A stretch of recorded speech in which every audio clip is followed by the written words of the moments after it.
اعوذ باللہ من الشیطان الرجیم، بسم اللہ الرحمن الرحیم۔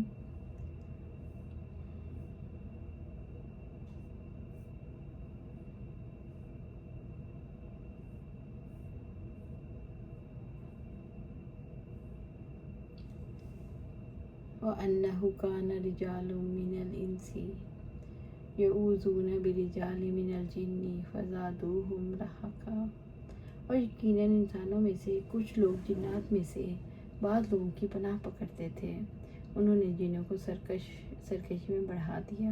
یعنی انسان جنوں کی عبادت کرتے تھے اور جب کبھی خوف اور دہشت کا موقع آتا تو جنات کی پناہ لیتے۔ ان کے اس طرز عمل نے جنوں کو بہت سرکش بنا دیا۔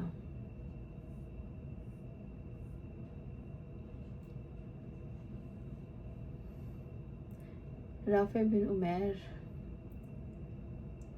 سعید بن جبیر کا قول نقل کیا ہے کہ قبیلہ تمیم کا ایک شخص جس کا نام رافع بن عمیر تھا، اس نے اپنے آغاز اسلام کا واقعہ بیان کیا اور کہا، ایک رات میں عالج کے ریگستان میں جا رہا تھا، جب نیند سے بے قابو ہو گیا تو اونٹنی کو ٹھہرا کر اتر کر ایک جگہ پڑاؤ کیا اور سو گیا، لیکن سونے سے پہلے میں نے کہا، میں اس وادی کے جن سردار کی پناہ پکڑتا ہوں۔ خواب میں دیکھا ایک آدمی کے ہاتھ میں چھوٹا نیزہ ہے اور میرے گلے میں بھالا مارنا چاہتا ہے۔ میں گھبرا کر بیدار ہوا، ادھر ادھر دیکھا، کچھ نظر نہ آیا، خیال کیا یہ بیہودہ خواب ہے، دوبارہ پھر غافل ہو کر سو گیا، پھر بھی ایسا ہی خواب دیکھا اور بیدار ہو کر اونٹنی کے چاروں طرف دیکھا لیکن کوئی دکھائی نہیں دیا، البتہ اونٹنی لرز رہی تھی، پھر سو گیا اور ویسا ہی خواب دیکھا، بیدار ہوا تو اونٹنی کو بے قرار پایا اور ادھر ادھر دیکھا تو خواب والے آدمی کی طرح ایک جوان ہاتھ میں چھوٹا نیزہ لیے نظر آیا اور ایک بوڑھا آدمی جو ان کا ہاتھ پکڑے اونٹنی سے اسے روک رہا تھا۔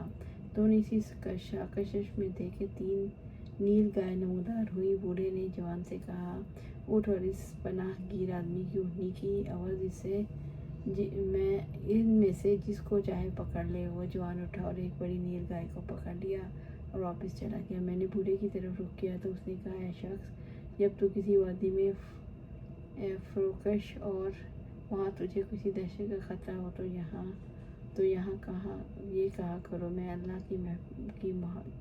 کی جو محمد کا رب ہے، اس وادی کے خطرے سے پناہ مانگتا ہوں، کسی جن کی پناہ نہ مانگنا، ان کا کام اب تباہ ہو گیا۔ میں نے پوچھا، یہ محمد کون ہے؟ بوڑھے نے کہا، عرب کے رہنے والے ایک نبی ہیں، نہ مشرقی ہے نہ مغربی، دوشنبہ کے دن کی بعثت ہوئی۔ میں نے پوچھا، ان کا مقامی سکونت کہاں ہے؟ اس نے کہا، نخلستان والا یثرب۔ جب صبح چمکی تو میں اونٹنی پر سوار ہو کر تیز مدینہ پہنچا۔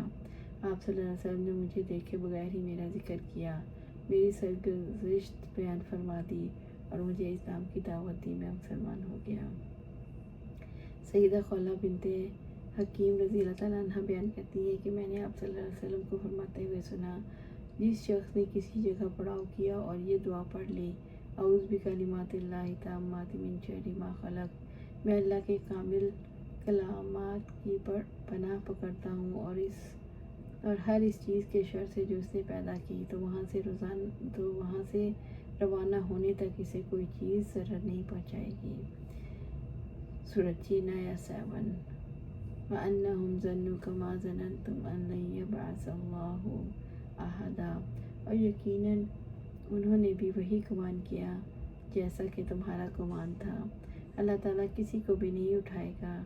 یہاں جنوں کی طرح انسانوں کا بھی یہی خیال تھا، اللہ تعالیٰ موسیٰ علیہ السلام کے بعد کوئی رسول نہیں بھیجیں گے، اور یہ کہ موت کے بعد کی زندگی کوئی چیز نہیں۔ یہ آیت دلالت کرتی ہے جنوں میں بھی مشرک، یہودی، عیسائی اور بعثت کا انکار کرنے والے ہوتے ہیں۔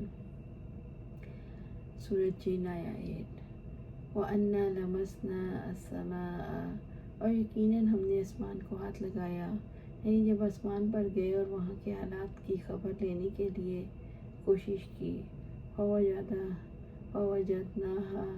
مُلِئَتْ حَرَسًا شَدِيدًا، ہم نے اسے اس طرح پایا سخت پہرے سے بھر دیا گیا، یعنی ہم آسمانوں کے کناروں تک پہنچے اور اس کے قریب آنے کی حفاظت کے لیے آسمان کے سخت پہرے داروں سے بھرا ہوا پایا، وَشُہُبًا، اور چمکدار شعلوں سے، یعنی ایسے انگاروں سے آسمان بھرا ہوا پایا جن کو جنات پر پھینکا جاتا ہے کیونکہ سن گن لینے کی کوشش کرتے ہیں۔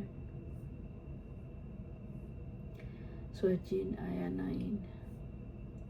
وَأَنَّا كُنَّا نَقْعُدُ مِنْهَا مَقَاعِدَ لِلسَّمْعِ، اور یقیناً ہم اس کی کئی جگہوں میں باتیں سننے بیٹھا کرتے تھے۔ یعنی پہلے تو ہم اللہ کی مشیت کے مطابق فرشتوں کی باتیں سنتے اور نئی تازی خبریں سنتے آسمان پر جگہ جگہ بیٹھ جایا کرتے تھے، لیکن اب آسمان تک گزر بھی نہیں ممکن نہیں۔ الحمدللہ۔ ایک دفعہ صحابہ رضی اللہ عنہم نے آپ صلی اللہ علیہ وآلہ وسلم سے پوچھا، کاہنوں کے بارے میں آپ صلی اللہ علیہ وسلم کیا فرماتے ہیں؟ ان کی باتیں محض لو ہیں۔ صحابہ کرام رضی اللہ عنہم نے کہا، کبھی تو ان کی بات سچی بھی نکل آتی ہے۔ فرمایا، یہ وہ بات ہوتی ہے جو کاہن کو شیطان کے ذریعے معلوم ہوتی ہے، اور شیطان یہ خبر مولا اعلیٰ سے اڑا لیتا ہے، پھر کاہن اس خبر میں 100 جھوٹ ملا لیتا ہے۔ وَمَن يَسْتَمِعِ الْآنَ يَجِدْ لَهُ شِهَابًا رَصَدًا، تو اب جو کوئی بھی کان لگاتا ہے وہ اپنے لیے ایک چمکدار شعلہ گھات میں پاتا ہے۔ اب جو کوئی فرشتوں کی باتیں سننے اور آسمانی خبریں لینے کی کوشش کرتا ہے تو شہاب ثاقب کو گھات میں لگا ہوا پاتا ہے، وہ اس کو جلا کر تباہ کرنے کے لیے تیار ہوتا ہے۔ یہ عظیم معاملہ دیکھ کر ہمیں یقین ہو گیا، اللہ تعالیٰ نے زمین پر کوئی بڑا واقعہ وقوع پذیر کرنے کا ارادہ فرما لیا ہے۔ سورۃ جن آیا 10۔ وَأَنَّ لَا نَذْرِي أَشَرٌّ أُرِيدُ بِمَنْ فِي الْأَرْضِ أَمْ أَرَادَ بِهِمْ رَبُّهُمْ رَشَدًا، اور یقیناً ہم نہیں جانتے جو زمین میں ہیں ان کے ساتھ برائی کا ارادہ کیا گیا ہے یا ان کے رب نے ان کے ساتھ بھلائی کا ارادہ کیا ہے۔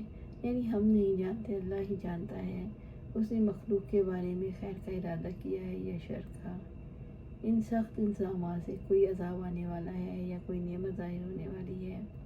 جنات نے برائی شر کا فاعل بیان نہیں کیا اور بھلائی کا فاعل اللہ تعالیٰ ظاہر کر دیا۔ علی بن ابو طالب رضی اللہ تعالیٰ عنہ سے روایت ہے کہ آپ صلی اللہ علیہ وسلم رات کو جو دعا کیا کرتے تھے اس میں یہ الفاظ بھی کیا کرتے تھے، وَشَرُّ لَيْسَ إِلَيْكَ، اے اللہ شر کی نسبت آپ کی طرف نہیں۔ اللہ سبحانہ تعالیٰ سے دعا ہے ہمیں قرآن سنت پر عمل کرنے کی توفیق دے، اس پر جمع دے اور جنت الفردوس کے اعلیٰ مقام پر اپنے پاس گھر عطا فرمائے، آمین یا رب العالمین۔